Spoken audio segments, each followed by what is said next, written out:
Hey everyone, welcome to the podcast. This is Kelly Higdon. I'm one of your hosts, and today I am joined by a team of Beth Medina and Cynthia Schwartzberg from Financial Flow. And we're going to talk about their story of taking their success from their practices and moving it into helping other clinicians in their practices with brain spotting and money blocks. Let's get started. Hey Beth, hey Cynthia, welcome. Well, thank you so much for having us. It's so good to see you, Kelly. For those of you who are on the podcast, Beth and Cynthia and I are on Zoom, so we can see each other, which is really great. I want to talk a little bit about your backgrounds and the work that you've done and how you kind of both have ended up in this brain spotting world. I know you've been doing this work, Cynthia, for a very long time. Beth, you've been doing it for as long as I've known you. And talking about the journey of building your business, the original, like where you first started. How did you fall into brain spotting and how did it play into your business building? Cynthia, you start because this is a great story that you have about brain spotting. So I started out in the field in this process called core energetics, which is working with energy and consciousness. Yes. And you know it? Yeah. Oh, yay. Cool stuff. Recently I was taking a yoga class and she had 2 slides on core energetics. I was like, wow. Mm-hmm. So it's working with the developmental trauma and the blocks in the body, mm-hmm. and how the body gets frozen in these protective embodied manners. And along the way came EMDR. And so I went to study EMDR and got so excited because it was about the eye block in my brain from core energetics. And so I expanded core energetics, integrating EMDR with it. And then I needed to pursue my EMDR education. So I went to Cape Cod because it was this great opportunity to learn and go to the beach. And that's where I met Dr. David Grand and got to learn about this process called natural flow. So instead of doing EMDR with rapid eye movements, he slowed it up. So at that time, I was a core energetics facilitator and trainer, and also studying with a supervisor who had more of a Buddhist perspective. And then I started to integrate a lot of different things. And sadly, she had passed away. So I called up David Grand and I said, I need supervision. Because I believe that if I'm in this field, I need to be studying it, and I also need to be working on myself. Mm-hmm. I believe in working from the inside out and the outside in. So that was in about 2000, and then we were doing natural flow, EMDR, and then he discovered brain spotting. Well, he discovered that instead of moving across the field of vision, stopping on a spot. Mm-hmm, mm-hmm. And so when you tell a clinician that you've discovered something, they take it through the practice and they try it. So we went back to our offices and it was amazing. I could feel like the heat and the blood flowing in the back of my head. Wow. Doing it. And I started having really good results with clients. So I've been in that consultation group with him since then. Wow, that's awesome. Yeah. And then what happened was I was living in New York at the time. I moved down to Georgia. I don't know if you want like all this history or not, but I couldn't, like, I was teaching in core energetics, and I love core energetics. It's a wonderful way of helping the movement in the body, and the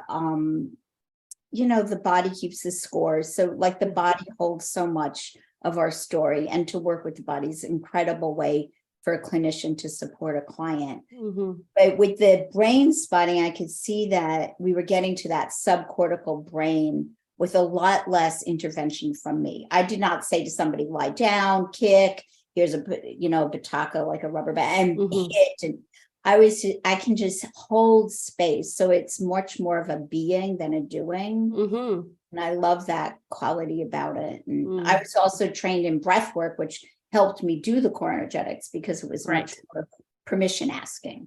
And, Right. Yes. I love me some breath work. Mhm. What I think one of the things I want to highlight for people listening is that, I mean, you've been doing this work a long time, right, Cynthia? There is an ongoing evolution. So whoever you are today listening, in 5, 10, 15, 20 years from now, you hopefully, if you continue to pursue your passion, and the learning will continue to develop in what you're interested in, things will meld together in their own good timing. And I always find that if people stay true to themselves, that alignment just comes together so beautifully over time. You don't need to worry to get it all done all right now. There are many, many things that help people. I'm thinking about it in my own path, as I just signed up for breathwork training, all these kinds of things. I do Reiki, and I'm like, I have no idea how this will all come together. Why I really do love coaching, but some of that stuff is already integrating. And so part of building your practice is taking that integrative approach. I think it's a beautiful demonstration of how you've done that. Yeah. And Beth, you've done the same too, in your own way. In my own way. I just want to say that Cynthia she's such an amazing teacher. Mm-hmm. And just to watch her and the evolution really is inspiring. So I'm glad that you highlighted that, Kelly, that for anyone listening, wherever you are in your practice, you don't have to remain stuck and stagnant, right? Right. So I started my journey. Let's go way back. When I was 14 years old, I knew that I wanted to be a therapist. Mm-hmm. I won't give you all the details, but it just kind of dawned on me one day, like, I want to be a therapist. So when I went to college, I was one of the only students that knew what my major was going to be. Mm-hmm. And then, of course, I went to graduate school, yada, yada. So we get to the point where we have to do the internships or practicum during our master's program. And the only place I could find to do that work was in a substance abuse facility. And I always thought, actually, originally I thought I worked with substance abusers, and I was like, no, that sounds too hard. And of course, I end up there, right? Mm-hmm. So after graduation, I went to work at that hospital, and then I got laid off because there was a divorce with the hospital. Two hospitals had come together, then they broke up. So, you just sort of pick up and move on. I'd gotten married at the time, and I moved down to Central Florida and started working for a substance abuse agency. And it was there that I got turned on to EMDR back in 2001, I think it was, yes. So at the time I was doing some work with the family services department, and I went to one of our residential facilities, and I just sat in on one of the groups. It was a trauma group, and it was a horrendous group because it was a group where they just talked about the worst experiences of their lives and then sent everyone back to their rooms. It was not good trauma therapy. So I looked into how EMDR worked and all that. And of course, I found it was just astoundingly incredible how you could transform not just how you were feeling, but also how you were thinking about it just by using this beautiful approach called EMDR. So I stayed at that facility for, about 6 years. I went through a divorce. And then I moved back to the area in which I grew up in. And I was like, okay, now I actually get to do what I always wanted to do, and that's go into private practice. And so, of course, being a single person and needing to earn income, I went to work for an EAP. And I started doing some private practice on the side. And gosh, probably about 4 months into doing that, I went out full time. And because I was an EMDR therapist in an area where we didn't have much really good trauma therapy, and I was so excited about it because of all the wonderful experiences I'd had, I got full very quickly. So I went from having, like, the first month of private practice full time, I grossed $500. I know it's kind of scary, but by the time about 4 months later, I was making enough money to go out and open my own office with my friend who I was sharing some office space with. So it immediately went from 0 to 60. I mean, immediately first full year made over $100,000. And so, of course, I thought, man, like I found the magic solution here, no more poor person working for an agency anymore. And I love my work, of course, because it's wonderful work to transform people's trauma. But about 7 years in, my body started breaking down. But when I back up, I took insurance early on, and I knew that I didn't want that kind of practice because I found out very quickly how much work it was and how little the pay was and all the different headaches. So very quickly, I started firing all the quote unquote bad insurance companies, the ones that were difficult to work with, that didn't pay a whole lot and all that. And for the longest time, I only had one insurance company. But at that time, I was starting to develop some health problems, some heart problems. So I knew I couldn't keep seeing 30 clients a week. It was too much, crazy. And I look back and I'm like, how did I even do that? Right? It's just craziness. It kind of reminded me of being, working full time and interning and going to school and all that crazy mess that we do the last year of our graduate lives, right? Well, I was introduced to EMD to Brainspotting rather back in 2013, actually by my EMDR consultant who did my certification. A little did she know it was going to lead to my, diving in totally to the Brainspotting world. But nonetheless, what a beautiful experience.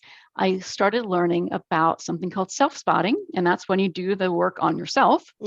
And I was like, oh, this is a good thing for me to use to help me get off of insurance companies because, I built this quote unquote successful practice, right? And I was really afraid of many things that people are afraid of. Like, what will people think? What about the people that I'm already serving? How can I abandon them? All of that stuff. So I was able to work through a lot of it, most of it, with just doing some self-spotting. But there was this one little fear that I had, and that was, what kind of an idiot would I be to take this perfectly good practice and totally ruin it by going self-pay? And I just couldn't work through it. So I called one of our near and dear friends, who actually is the grandmother of the Brainspotting world. And I asked her if she would work with me on this issue. And she said, of course. So about 30 minutes in to our session, I knew I was done. I was like, okay, that's all. I'm ready. I'm ready to do it. And I wrote the Dear John letter to the insurance company. And I told my clients I was getting off of the insurance. And of course, before I hit send on that, it was very, very scary. I prayed a lot, and then I hit send, and then I had a little mini panic attack, and I was like, you know what? It's going to be okay no matter what happens. And then that's, of course, when I met you and Miranda Kelly. So I knew I needed to do something to quote unquote market my practice because I had to do things differently. So that's when I joined the BSB boot camp for therapists. And I think I told you guys, let's see, I signed up in August and we started in October, and I already made the money back that I invested by the time we started the program. So that was a fantastic investment. Yes. So if anyone's listening, make sure that you join BSB. Okay. You have to do that.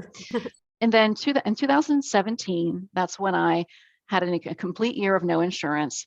And you know the answer, of course, Kelly, but I was so surprised that I was able to work half the time and make as much, if not more, than the same, that I was making with insurance. It was a really beautiful transition. I was like, wow, if that's possible, what else is possible? Well, by that time, Cynthia and I had already met because we met through Brainspotting training, and Dr. David Grand actually introduced us, put us together to talk about starting the Southeast Brainspotting Institute. So Cynthia is the absolute founder. And by the way, she mentioned that she moved down from New York to Atlanta. I mean, you can tell she's not from around here in the South, right? And she started this amazing, flourishing program of Brainspotting in the South. I mean, she is absolutely the reason that we have so much brain Awesome. spotting in the Southeast area. And so she was the founder of the Southeast Brainspotting Institute. And I was just tagging along for the ride. But, for those 5 years that we worked, we call it SEBI, the Southeast Brainspotting Institute, that we worked together with SEBI, we really learned that we work really well together and we complement each other very well. Nice. And so when I was contemplating starting this program, because as you and I have talked about before, Kelly, money issues for therapists really hold us back from not just from living the lives that we're meant to live, but also from giving our best to our clients. So I wanted to find a way to help therapists with that. And I knew that brain spotting was going to be part of that journey. But for the longest time, I couldn't really figure out what it was about the money thing, because you said to me before, you need to work on this, like we need a program like this. And I was like, yeah, but there's something about working with money that didn't feel right. And the thing is that what I was afraid of at the time was that there might be a lot of focus on just making money. And that really wasn't where my heart was. It really is about living a life that's worth living, giving ourselves the lives that we give our clients. Being sustainable. Sustainable, but also having that joy that we feel within, really inspiring others, and having a community in which we can do that is an important part of the journey, right? So I knew that my idea was too big to do myself. And so one day I asked Cynthia if she would want to partner with me, and she was like, sure, sounds good. And the rest is history. Let's talk a little bit about money block. Go ahead. Can I just tie one thing to end with what before, which is professionally, I've always been a part of a community. And I was just thinking in terms of your listeners who are maybe in some kind of transition, like of how their career is going, but that networking, that connecting, that relationship building is so key and so important. And we all heal in community, but we also can expand in community, right? I think as long as it's a healthy community. Sure. I mean, I've been doing a lot of journey work this past year and retreat work, and a lot of my healing has been done in these large community gatherings. And I am pretty adamant now that most healing is best with people. And at the same time, Beth knows this from me teaching in business school, Miranda and I being in partnership are pretty sticklers about when should you partner. So people who are listening, I'm just going to put in my 2 cents here of there's got to be something that the other offers that you don't have. Right. Because being in Miranda and I always joke, it'd be harder to divorce each other than it was for her to divorce her ex-husband. I think we're more tied financially in all sorts of ways. And so I think, but what I love is that you had a long time of knowing each other, a deep knowledge of each other's skills and what the other brought. So for anyone who's listening, who's like, that's what I need, I just need a partner. I want to connect this to what I think a lot of people do when they have money issues and how they try to solve them. One of those is, if I just had a partner, it'd be easier and it would solve this money issue. Or, if I just see more clients, it'll solve it, and all the different ways. But can you speak a little bit about what's unique about brain spotting and circumventing all these exterior solutions to the fear, tension of growth in practice, how it is different than these other approaches that a lot of people sometimes do try and find? I think that part of it is that it gets to that subcortical brain. So some of those approaches, like if you do these steps, it's going to get you here. It may or may not.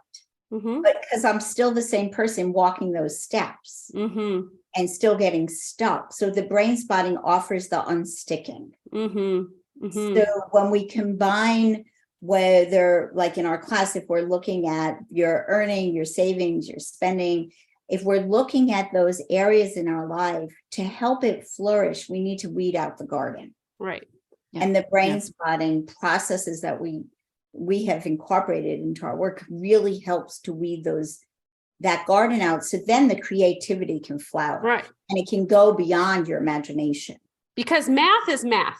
That's not Yes. going to change with brain spotting.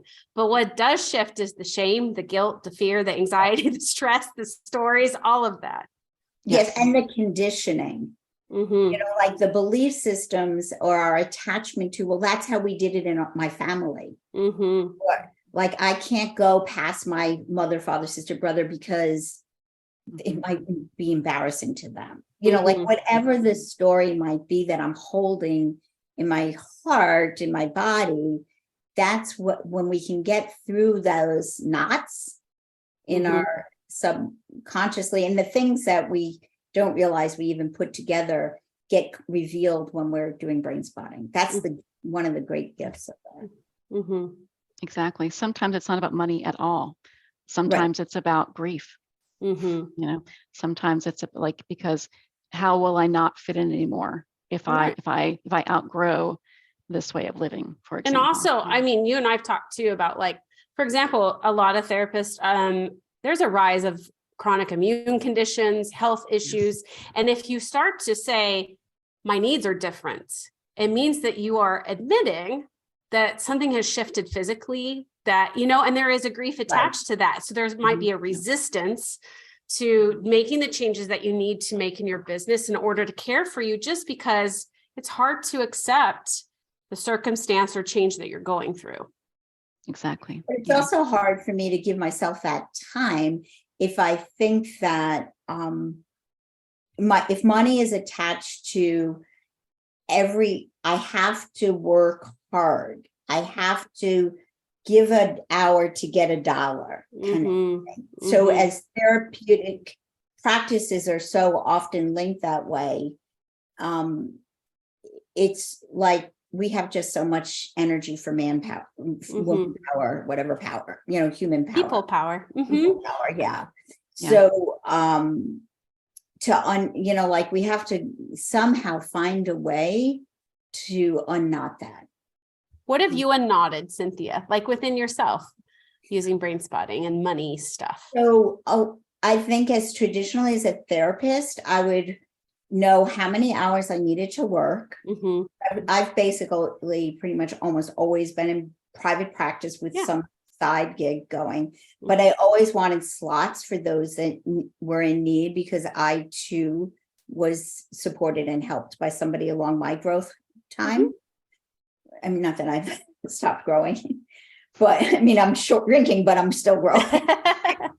But I think that when I was looking at how many hours can I work and how much can I charge, and a large part of my consciousness was like, what can I charge?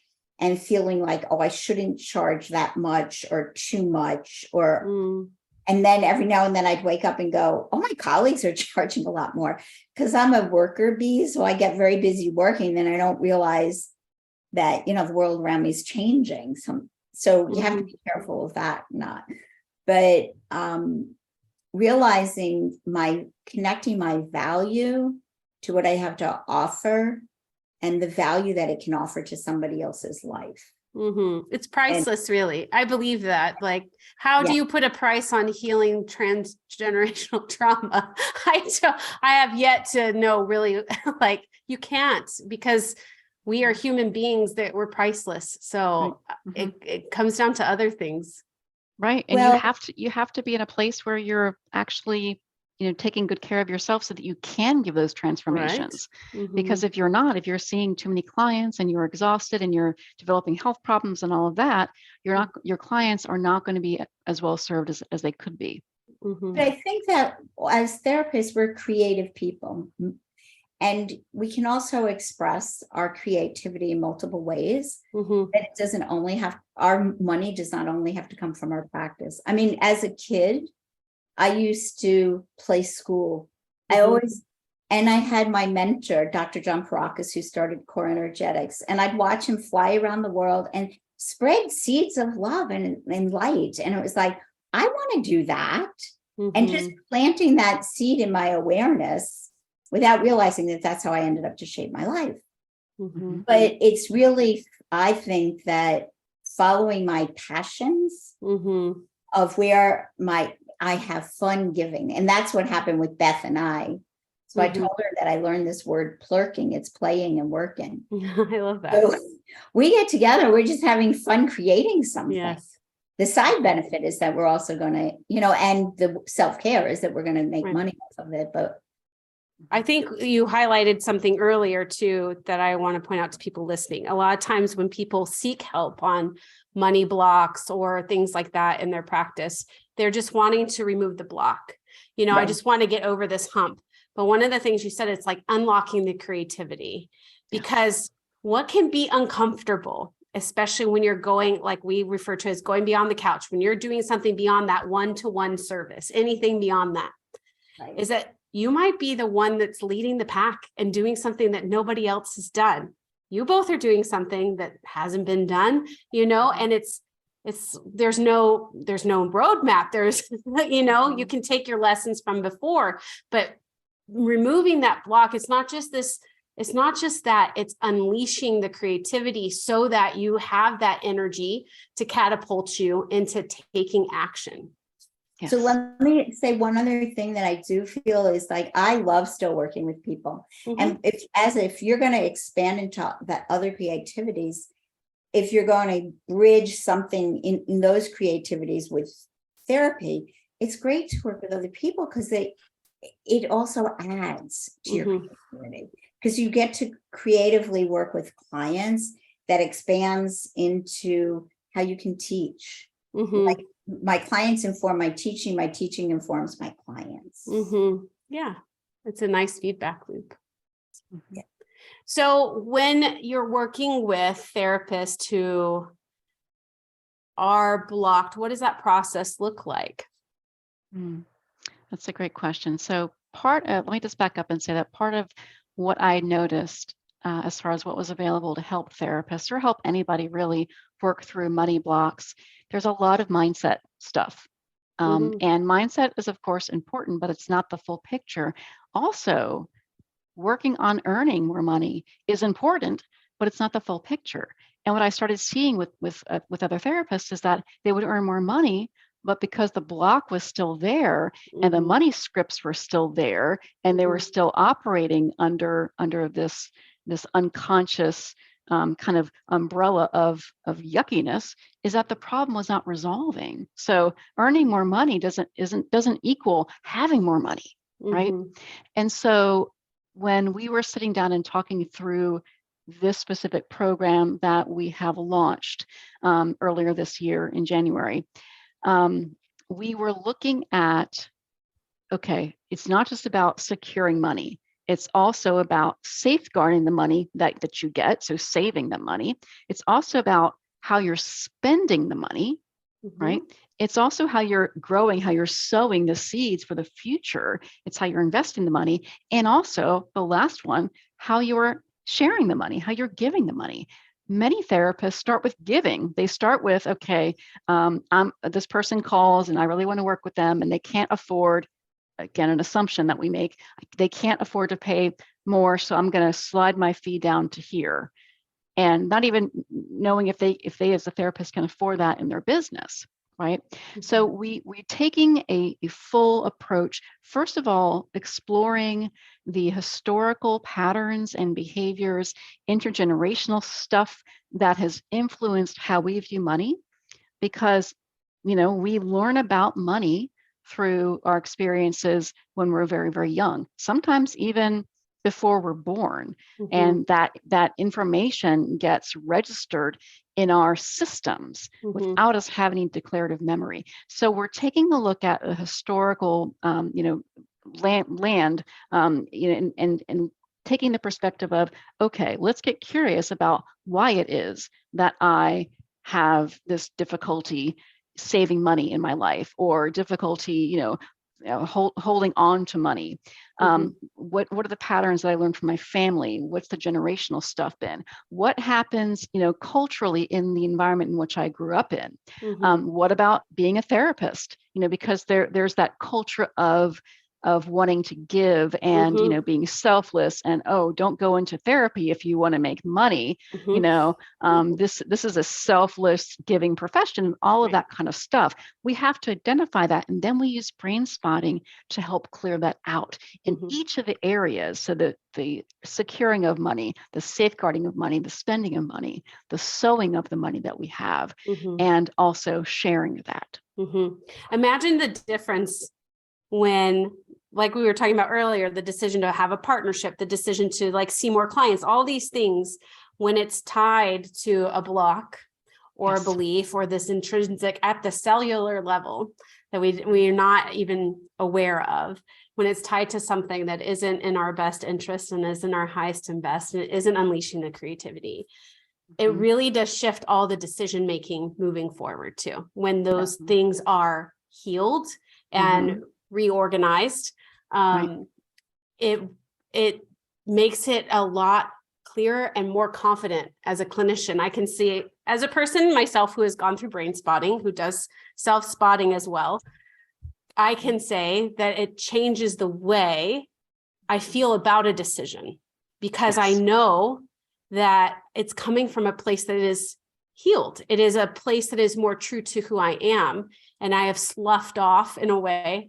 That's my terminology. I just kind of shed the old stuff, with using brain spotting and lots of other things too. But I have found it really just fascinating how, in my experience, if you have never experienced brain spotting, it is, when you were saying, Cynthia, about the heat on the back of your head, it's like I could feel something physically in my brain, and then that was it. And then over time I look back and I'm like, whoa, I shifted and I didn't even notice. It's really wild and really fun to experience, I have to say. I have loved it, and it has helped me immensely. That was beautiful. Yeah. So if people are interested, if you are a therapist and you have heard Beth and Cynthia share, they have experience in their own practices and and they've had their own blocks that they've had to overcome too. But taking this culmination and then using brain spotting to unleash their own creativity into doing something for therapists, what is the best way that they could find out about you, reach out to you? Okay. I just wanted to say, we started this intensive program called Embodying Financial Flow. Our website is Financial Flow, but the intensive is embodying, because we really work with that, embodying the shift and the change, that we can't, we can't leave the body out. Yeah. Yeah. We have to be integrated. Right. Yeah. You can go to embodyingfinancialflow.com. And there you'll learn about this intensive program that we have. It's 10 weeks. It's a pretty intense experience. You will be getting a partner in the program to do some work in between sessions. We call it, so you're going to be doing some self-spotting, but it's going to be witnessed. And so you're going to have a self-spotting spotter partner person to do the work with. And it's amazing. First of all, I do run a free Facebook group for people who are brain spotting trained on self-spotting. But what I found is that people don't do it. They will say that they'll do it and, oh yeah, I need to do more of it. But if they have a partner that they're meeting with, and accountability, it's not just accountability. It actually is somebody there who is holding the space for you, who allows you to go wherever you need to go, just makes it a safer process. And so, yeah, I mean, it is accountability, because I'm going to show up, we've made an appointment together. I'm going to work with you for half an hour. You work with me for half an hour, and that'll be great. Or you'll hold space for me and I'll hold space for you.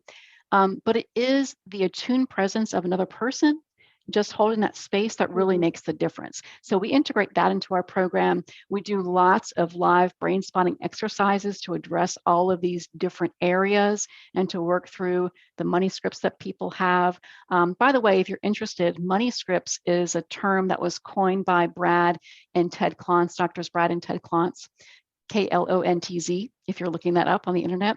And it's really, really fascinating information and really great to know as a therapist. So check that out. Awesome.